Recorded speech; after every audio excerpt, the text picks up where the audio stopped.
Hey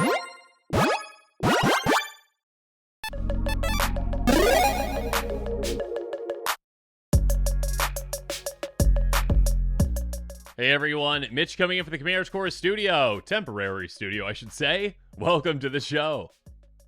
So on today's episode, we've got an Omega level commander. Now what exactly is an Omega level commander? Well, it is one that is incredibly powerful and a massive threat.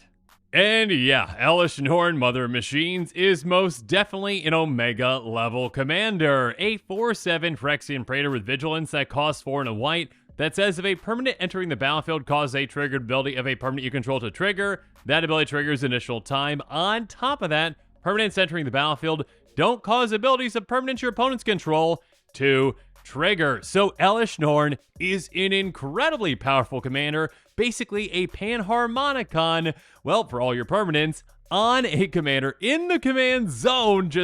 Yeah, you can do some pretty powerful things with this. You can get a ton of value out of this throughout the game, and at the exact same time, shutting down your opponents from their ETBs. So kind of like a Torpor Orb and then some. Yeah, this is an incredibly powerful commander, one that again can give you a ton of value and deny your opponents of their value. Now on this episode, this deck tech, I'm going to take you through different tactics to show you how this deck works and how we're going to win with it. Also, every single card on this episode is less than $1. Well, except for Elesh Norn herself, it's still a very budget-friendly deck, especially in the 99. Yeah, Elesh Norn itself is like $42 or something, but I make up for that in the rest of the budget cards. And a reminder, there is the deck list link in the description below in case you're interested in this deck built around this commander. Now, with all that said, let's jump into it.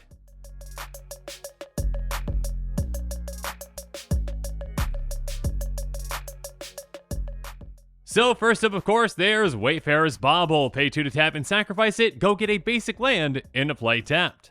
And then we've also got some Mana Rocks that can help us out as well. Liquid Metal Torque and Mind Stone both can tap for 1, and Everflowing Chalice has the potential to tap for even more depending on how many times we kicked it. Basically taps for half the amount of mana that we put into it. On top of that, the Torque can help us turn non-land permanents into artifacts, and Mind Stone can be sacrificed to draw a card. But we also have some bigger Mana Rocks. Warden Power Stone can tap for 2, and Coveted Jewel, when it ETBs, we draw 3 cards, which again, our commander is going to double up. So yeah, for 6 mana, we get a Mana Rock that can tap for 3, and it's going to draw 6 cards. Now, it can be taken by our opponents, but we can also take it back and draw more cards. Yeah, this card can just be incredible in the right situation for us. And speaking of ramp and doubling up things, well, Knight of the White Orchid and Loyal Warhound, they can go get us 2 planes when they enter the battlefield if an opponent has more lands than us. Stoic Farmer, somewhat similar. It's going to go get us a planes no matter what, or should I say 2 planes thanks to our commander. And if an opponent controls more lands than us, then we get them into play tapped. Otherwise, they're going to be in our hand. But then we've got Core Cartographer and Solemn Simulacrum, Sad Robot. Yeah, each of these does not care how many lands our opponents have. They are just going to go get us that planes into play tapped. And on top of that, when Sad Robot dies, we draw a card.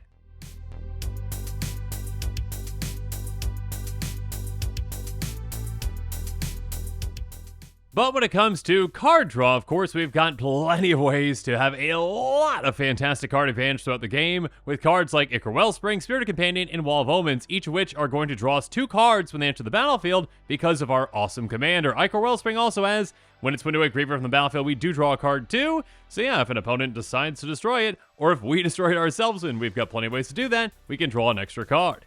And of course, we also have some other creatures that can help us out in even more ways. Inspiring Overseer and Priest of Ancient Lore basically do the exact same thing. ETB, gain 1 life, draw 1 card, which again, each of those are going to be doubled thanks to our commander.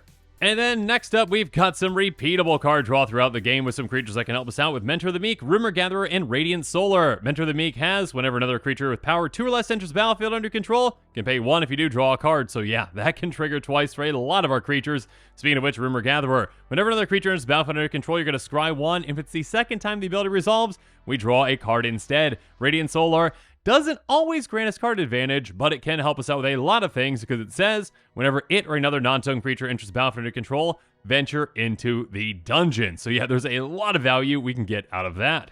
And speaking of value, Sun Titan. Yeah, and combination for this commander is just incredible. ETBs go get a permanent from your graveyard, mana value 3 or less, back onto the battlefield. It's also an attack trigger too, but yeah, we've got plenty of ways to use and abuse this ETB, and we'll talk about those here in a bit. Speaking of which, Karmic Guide. Yeah, let's say Sun Titan's in our graveyard. Let's get that back. And another creature as well, because Karmic Guide enters the battlefield, reanimate a creature. Mass reanimation can be a great thing for this deck as well with Storm of Souls. Return all creature cards from your graveyard to the battlefield. Each of them is a 1/1 spirit with flying to other types. Exile Storm of Souls. Again, we really don't care too much about their power in many circumstances because, yeah, we really care about all those juicy ETBs.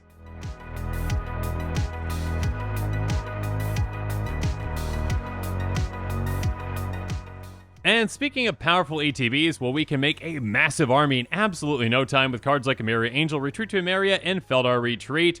Emeria Angel is going to make us 1/1 birds with flying. When lands enter the battlefield under control, I should say actually, 2 per each one because again of our commander, Retreat to Emeria. Landfall, choose one, make a 1/1, or creature you control get ++1 until end of turn. Feldar Retreat, even bigger, you get a 2/2 creature, or you get a counter on each creature you control, and they get Vigilance until end of turn. And again, keep in mind, Elesh Norn will double up all these awesome triggers, and yeah, we also have, again, ways to get more and more lands into play that we've already talked about, so have fun with that. Speaking of fun, some great ETBs for us to use and abuse throughout the game. Regal Caracol, Geisar Monk, and Captain of the Watch come to mind. Regal Caracol says, when enters the battlefield, we're going to get 2/1/1 white cat creature tokens with lifelink, which again is going to be doubled to 4. And on top of that, this is a great anthem. Other cats you control get ++1 and have lifelink. So in total, that's what, 3 + 8, so it's 11 power in total across 5 bodies. Thanks to our commander doubling that up. Geisar Monk, another great card. Enters the battlefield, we're going to get 2 spirits with flying. And on top of that, Geisar Monk has vigilance, and her power and toughness are going to be each equal to the number of creatures we control. That's going to be absolutely absurd. Captain of the Watch, ETBs, make 3 soldiers, and then also their soldiers get ++1 and vigilance as well. So yet another great anthem, and a ton of power coming out of this. But we can get even more creatures. I mean, an army in a can, essentially, with Mirror Battlesphere. A 4/7 enters the battlefield, make 4 1/1 mirrors, which again doubles to 8 thanks to our commander. And of course, on top of that, when Mirror Battlesphere attacks, we can tap some mirror and deal some damage to our opponent that we're attacking, and also make the Mirror Battlesphere much more deadly. Regardless, speaking of deadly, Reverend, Hoplite, Evangel of Heliod, basically the exact same ETB. We're going to get a number of 1/1s equal to our devotion to white, which again is basically going to be double devotion thanks to Elesh Norn. So yeah, this can just be an absolutely massive army out of absolutely nowhere. Then we've got some ways to make this even more absurd. But first, speaking of absurd, there is one card, in my opinion, that stands above the rest. That is the Golden Pig of this deck. That's right, the #1 card out of our 99. And the Golden Pig for this deck is Blessed Sanctuary. It's an enchantment for 3 white that says, prevent all non-combat damage to be dealt to you and creatures you control. So that's nice, but most importantly, whenever a non-token creature is battlefield under your control, create a 2/2 white unicorn creature token. Again, we're going to have a lot of creatures coming into play a ton throughout the game, and we've got ways to help that, get even more ridiculous. We'll talk about those here in a bit. But yeah, now when any time a non-token creature is battlefield, again, thanks to our commander, we are getting 2 2/2s. That is 4 total power for just getting a creature to come into play. And of course, we've got ways to make them even deadlier. Yeah, Blessed Sanctuary does a lot of work for us throughout the game. This is definitely an incredibly impactful card, and that is why it is the Golden Pig of this deck.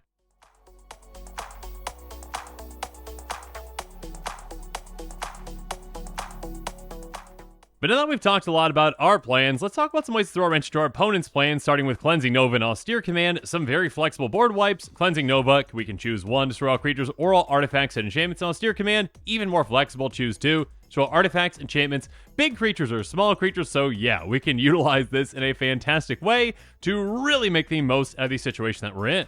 But when it comes to utility, yeah, we've got some creatures that can help us remove some things as well. Dawnbringer Cleric, choose 1, gain 2 life, destroy target enchantment, or exile target card from a graveyard, all this on an ETB. And again, we get to double that up with our commander, Rambunctious Mutt, destroy basically 2 artifacts and or enchantments. Meteor Golem, we're going to be entering the battlefield and destroy target non-land permanent opponent controls, which again is doubled. So yeah, any of these can really do a lot of work for us throughout the game.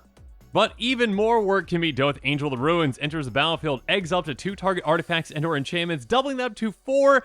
Absurd. Duplicate. Enters the battlefield, we're going to exile a non-token creature. That's going to be doubled as well. Luminant Primordial. My goodness. Enters the battlefield. For each opponent, we exile one of their creatures. Sure, they're going to gain life equal to its power, but basically a double Swords to Plowshares on every single opponent. Gross. And a very flexible card that can help us out in a lot of situations is Angel of Serenity. ETBs, exile up to 3 target creatures from the battlefield and/or creature cards from graveyards. When it leaves the battlefield, we get to return the exile card to the owner's hand, so we can actually get creatures back from our graveyard back into our hand, or yeah, we can temporarily deal with our opponent's creatures. Speaking of which, Admonition Angel. Landfall. Land comes into play. Exile a non-land permanent other than Admonition Angel. When this leaves the battlefield, all those come back. So yeah, we can actually utilize this to exile our own things if we really want to, and just kind of save them, essentially. Keep their ETBs up in the air, ready to go, so that when we can get rid of our own Angel, and we've got plenty of ways to do that, either permanently or temporarily, we can get all those ETBs again.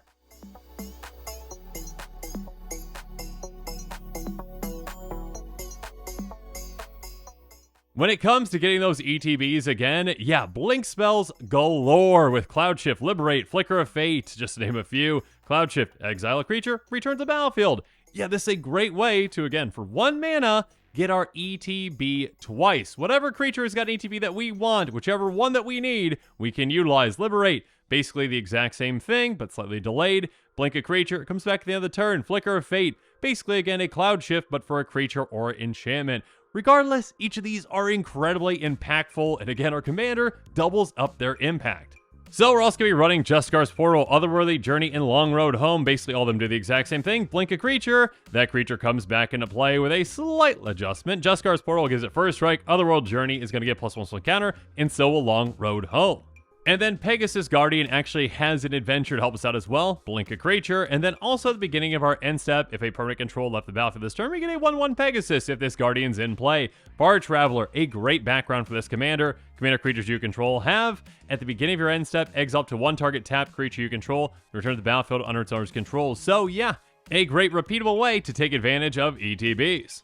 Speaking of which, my goodness, Mirror of Life Trapping is incredible with this commander. Whenever a creature enters the battlefield, if it was cast exile, they return all other permanent cards exiled with Mirror of Life Trapping to the battlefield under their owner's control. So basically, it's a slight delay for a creature coming into play, but with the way that this works, we get the ETB from our creatures that we're casting as well, basically twice. So again, we cast the creature, it's coming into play, we're going to get its ETB, whatever it is, but it's also going to get exiled. Then when another creature that is cast comes into play, that creature that was just exiled with the mirror is going to come back into play again with another ETB. And when I say another again for each of these, that's twice as many each time thanks to our commander. Golden Argosy, another great artifact that can help us out. This one is a vehicle. When it attacks, we exile each creature that crewed it this turn, return to the battlefield, tapped on their owner's control, beginning the next end step, just a crew 1 cost, but of course, we can overcrew this. Basically, it's a way to really use and abuse all of the ETBs we want to from our creatures again and again and again.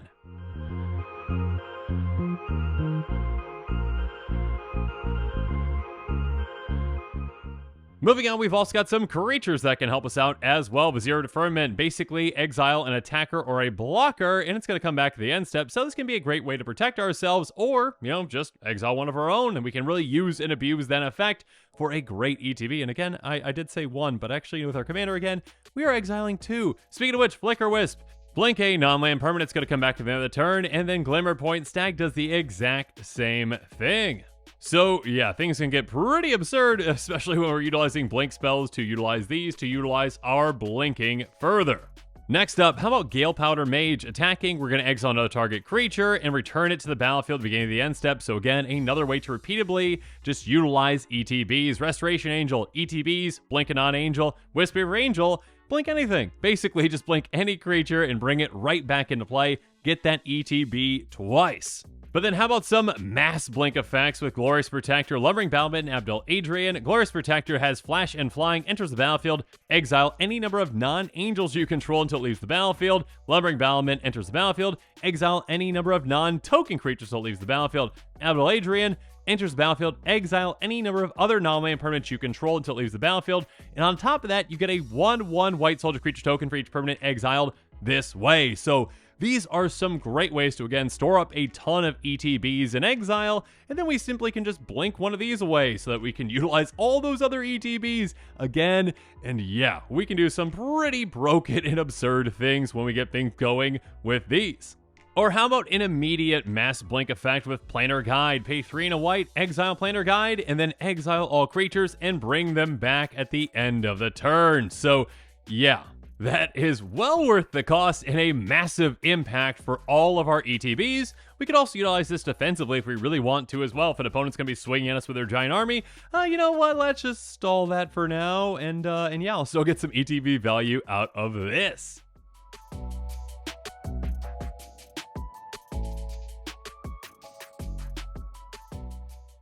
But now that we've talked about every single non-land card in this deck, let's quickly go through the lands. Mirrored Landscape, a great way to ramp. And again, keep in mind, yeah, when we ramp sometimes with those landfall triggers in play, we're getting double those triggers. And to round this deck out, the rest of the land base is very simple. We're going to be running a bunch of planes.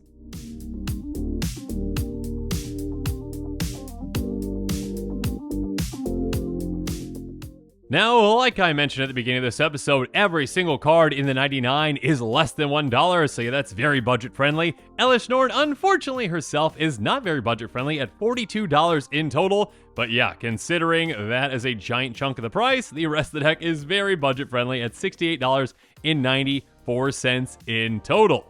And actually, that estimated cost does include basic lands at 10 cents a piece, so if you already have those basics, there's some extra savings for you there. And speaking of potential savings, you might be able to save even more by buying this deck on TCG Player and utilizing heavy played and damage cards, which of course, need a home too. Though do keep in mind this estimated cost does not include the cost of shipping, which might vary depending upon where you live.